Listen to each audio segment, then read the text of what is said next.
Hola a todos y bienvenidos de nuevo al canal del Love Me Crazy Science Film Festival. Hoy tenemos con nosotros a Lucía Gastón Lorente, estudiante de doctorado de la Facultad de Comunicación de la Universidad de Navarra y jurado de la nueva edición de Love Me Crazy. En LinkedIn y sus redes sociales se define como una comunicadora a todas horas, amante de las series y de cualquier otra manera de contar historias. Le gustan los retos, la música y los lugares verdes, y en sus ratos libres escribe. Bienvenida Lucía y muchas gracias por estar aquí hoy con nosotros. Gracias a ti. Bueno, antes de empezar, ¿podrías presentarte un poco y explicar a nuestra audiencia a qué te dedicas hoy y a lo que te has dedicado antes en tu carrera? Sí, por supuesto, mi carrera tampoco es súper larga, entonces es fácil. Yo estudié periodismo y filosofía en la Universidad de Navarra, terminé en 2016. Después estuve tres años, creo, sí, más o menos, trabajando en comunicación corporativa en un par de empresas de Madrid y de León. Pero bueno, mientras tanto hice un máster en la Universidad Internacional de La Rioja de acceso al doctorado, porque durante esos años de comunicación corporativa yo ya decidí que quería volver al mundo de la academia, de estudiar y, pues como decías en mi LinkedIn, de todo lo relacionado con contar historias, ¿no? Que es al final mi pasión. Y entonces en 2019 empecé mi tesis doctoral en la Universidad de Navarra, donde estudio series basadas en hechos reales y la relación que tienen estas series con el periodismo, bien sea porque parten de una pieza periodística, porque aportan al periodismo, porque no aportan, más que nada la capacidad de las series basadas en hechos reales y por lo tanto de alguna manera cumplir o acercarse a una función que históricamente se le atribuye al periodismo. Ujú.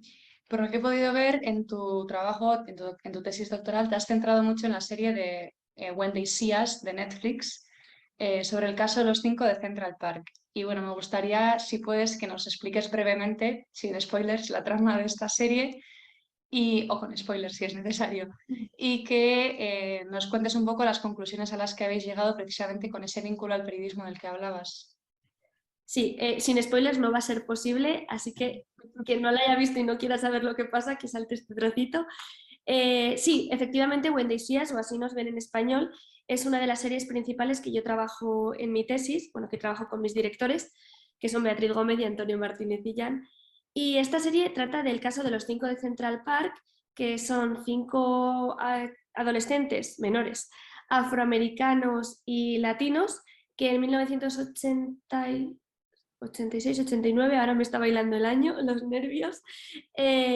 Bueno, fueron condenados por la violación y por casi matar a una chica blanca que estaba corriendo por Central Park esa noche. Ellos defendieron su inocencia en el juicio, dijeron que los interrogatorios habían estado coaccionados, que no habían sido justos, etcétera, pero ni todo se les condenó. 20 años no, unos muchos años después, 13 puede ser, cuando ya todos habían cumplido la condena, eh, bueno, el verdadero culpable confesó y entonces se Wow. supo que realmente habían sido inocentes. Entonces lo que hace Ava DuVernay, que es la directora de esta serie y que es una mujer directora, activista y afroamericana, lo que hace es hacer una denuncia de las injusticias que se cometieron durante este caso. Y en una de esas injusticias es el trabajo que hizo la prensa, porque la prensa, dice Ava DuVernay, aceptó la versión oficial sin dudas, sin preguntar, sin ahondar, sin preguntar a las familias, a los propios condenados, etc. Entonces lo que hace es un poco eso, ¿no?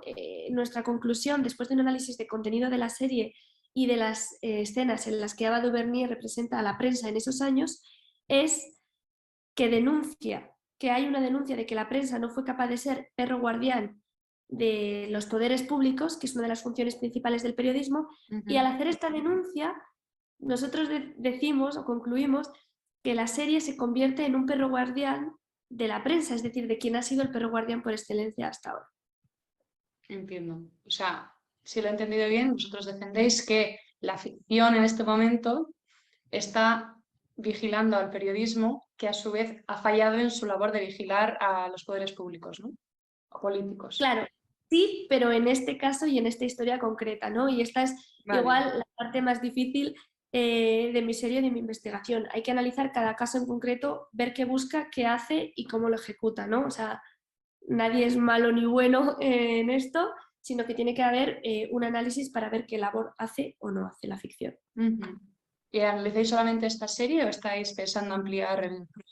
Pues hasta ahora hemos analizado esta, When They See Us, Unbelievable o Creedme en español, que es otra miniserie de Netflix sobre un caso de abusos sexuales, La Línea Invisible, que es de Movistar Plus, sobre los primeros asesinatos de ETA, y ahora estamos terminando de analizar, bueno, trabajando con un artículo de The Thing About Pan, que es una serie de Hulu, también basada en un podcast periodístico.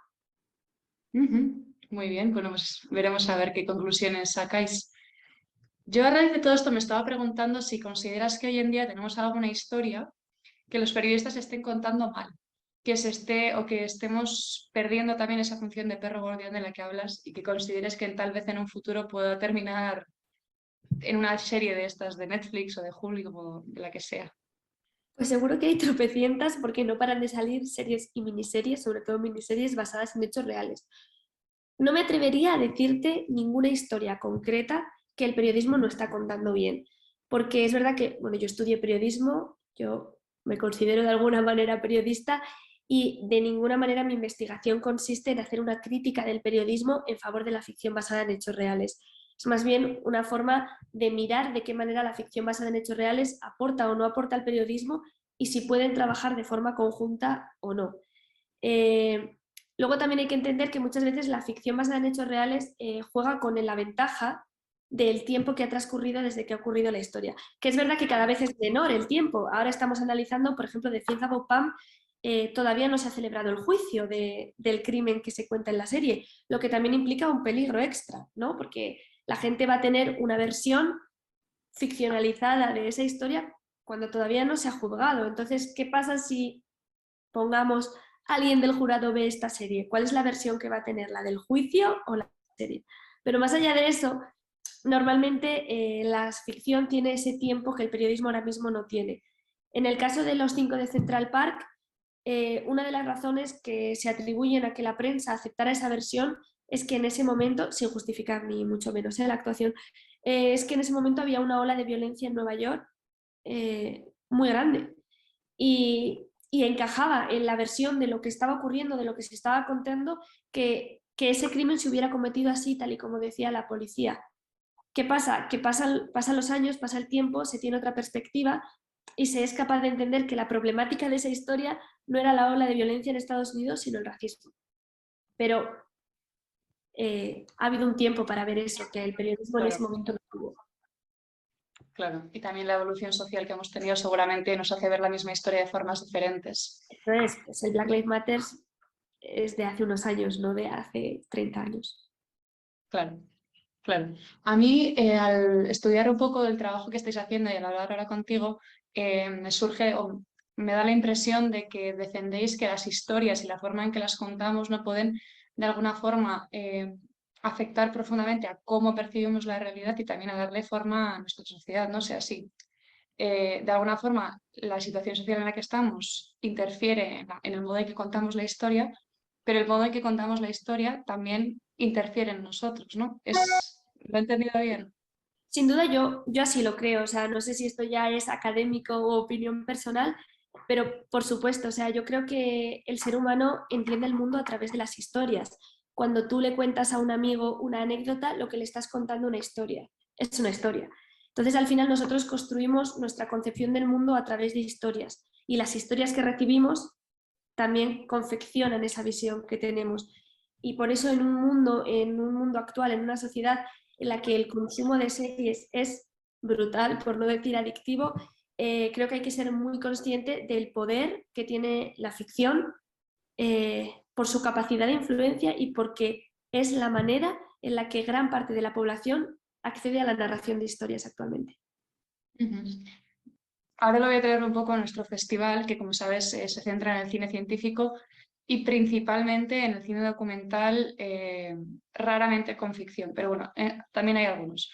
Entonces mi pregunta hacia ti era, nosotros tenemos una propuesta de cine científico de calidad. ¿Cómo crees que puede impactar en la sociedad o cómo puedes, siendo así muy positivos, cómo crees que puede contribuir a mejorar la sociedad, que es nuestro objetivo finalmente? Pues de todas las maneras, al final lo que hay en Love Me Crazy es un montón de contenido de calidad sobre temas que a priori pueden no interesar o no ser la primera opción de gran parte de la población. ¿Qué pasa? Que si conseguimos hacer contenido de calidad, contenido atractivo, me da igual que no sea ficción, es documental y es formato audiovisual, que es el imperante ahora mismo, podemos llegar, o sea, podemos coger algo que conoce una parte minoritaria, ¿no? Que son los expertos, podemos cogerlo, aprender a contarlo y contarlo de una manera que ya no sea un conocimiento minoritario. Y pues el conocimiento es poder. Entonces yo creo que es muy importante que se hagan documentales de ciencia y que se hagan documentales de ciencia buenos y pensando en un público general, no solo en aquellas personas a quienes les interesa ese tema ya de primeros. O sea, tenemos que conseguir que temas de interés público le interesen al público, ¿no?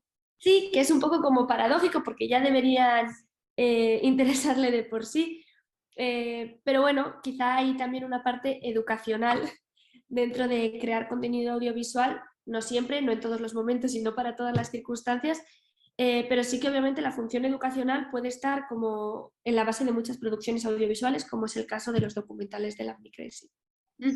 Y me ha gustado mucho esto que has dicho de trasladar contenidos de nicho científicos al público general. Y mi pregunta para ti sería, ¿cuáles crees que pueden ser las mejores herramientas para conseguir trasladar ese conocimiento muy complejo, muy abstracto, a un lenguaje sencillo y comprensible para todos?